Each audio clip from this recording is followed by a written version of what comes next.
Friends, ரொம்ப நாளைக்கு அப்புறம் ஒரு நார்மல் ப்ளவுஸ் நான் ஸ்டிச் பண்ண போகிறேன். ரொம்ப நாளைக்கு அப்புறம் அப்படின்னு சொல்கிறத விட வருஷங்களுக்கு அப்புறமா அப்படின்னு கூட சொல்லலாம். எனக்கு மட்டும் தான் நான் இந்த மாதிரி பிளெயின் ப்ளவுஸ், அதாவது நார்மல் ப்ளவுஸ் ஸ்டிச் பண்ணுவேன். மற்றபடி கஸ்டமர்ஸ் எல்லாமே வந்து நம்ம லைனிங்கில் தான் ஸ்டிச் பண்ணிட்டு இருக்கோம்.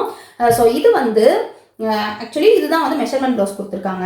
பட் இது மெஷர்மெண்ட்டுக்காக கொடுத்துருக்காங்களே தவிர மற்றபடி இதை எதுவுமே நம்ம ஃபாலோ பண்ண போகிறது இல்லை. நான் வந்து இந்த மெஷர்மெண்ட் கூட யூஸ் பண்ணவே இல்லை.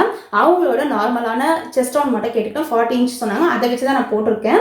ஆல்ரெடி ஒரு ப்ளவுஸ் ஸ்டிச் பண்ணி கொடுத்தேன். இந்த மாதிரி ஆர்டினரி ப்ளவுஸ் எப்போவுமே வந்து நம்ம ஒரு கஸ்டமர் 2-3 ப்ளவுஸ் கொடுக்குறாங்க அப்படின்னும் பொழுது நம்ம மெஷர்மெண்ட் சேஞ்ச் பண்ணுறோம் அப்படின்னா ஃபர்ஸ்ட் ஒரு ப்ளவுஸ் நம்ம ரெடி பண்ணி கொடுத்துட்டோம் அப்படின்னா அதுக்கப்புறம் அவங்களும் ஒரு கான்ஃபிடென்ட்டாக சொல்லும் பொழுது நமக்கும் அந்த கான்ஃபிடென்ட் வந்துடும். அதே மெஷர்மெண்ட் வச்சு போடலாம். ஸோ ஒரு ப்ளவுஸ் ஸ்டிச் பண்ணி கொடுத்துட்டு அது கரெக்டாக இருக்குது அப்படின்னு சொன்னாங்க.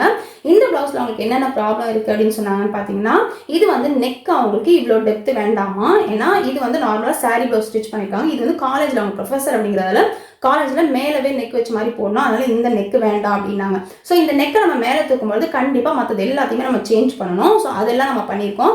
அது இல்லாமல் இவங்க மெயினாக சொன்ன விஷயம் என்ன அப்படின்னு பார்த்தீங்கன்னா, இந்த ப்ளவுஸ் வந்து நல்லாவே லென்த் இருக்குது. கிட்டத்தட்ட 14.5 15 இன்ச் இருக்குது. பட் அவங்க என்ன சொன்னாங்க அப்படின்னா, பேக்கில் வந்து அந்த முதுகு கிட்ட மேலே தூக்கிக்கிட்டே இருக்குது அப்படின்னாங்க. அதுக்கு என்ன ரீசன் அப்படின்னு பார்த்தீங்கன்னா, ஃப்ரண்ட் டைட்டை இவங்க கரெக்டாக வைக்கல.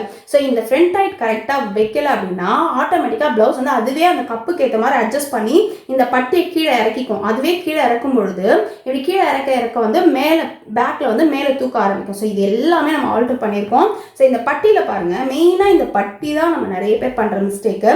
ஸோ பட்டியில் இந்த மிடில் வந்துருக்கு பார்த்தீங்கன்னா, நம்மளோட கப் வந்து மிடில் வந்து பெருசாக வரும். ஸோ இந்த அந்த பட்டியில் பார்த்தீங்கன்னா எல்லாமே ஈவனாக இருக்குது. எப்போவுமே நம்மளோட நீங்கள் வீடியோஸ் நீங்கள் பார்த்தீங்க அப்படின்னா இது ஒரு போட் ஷேப்பில் எடுத்திருப்போம். நார்மலாக இந்த மாதிரி நம்ம எடுத்து போடும்பொழுது கப் வந்து பர்ஃபெக்டாக நின்றுடுச்சுன்னா மற்ற எல்லா மெஷர்மெண்ட்டுமே நமக்கு கரெக்டாக ஆகிடும். ஸோ ஆமாம் இப்போ வந்து எவ்வளோ தான் ஆம்பல் வச்சாலும் இவங்களுக்கு டைட்டாக இருக்க மாதிரியே தான் ஃபீல் ஆகும். ஏன்னா அந்த கப் வந்து கரெக்டாக போய் நிற்கலை அப்படிங்கிறதால தான். ஸோ இது எல்லாமே நான் ஆல்டர் பண்ணி இந்த ப்ளவுஸை கட் பண்ணி ஃபுல் வீடியோ போடுறேன். மறக்காமல் சேனல் சப்ஸ்கிரைப் பண்ணி வீடியோஸ் பாருங்கள். Thank you friends.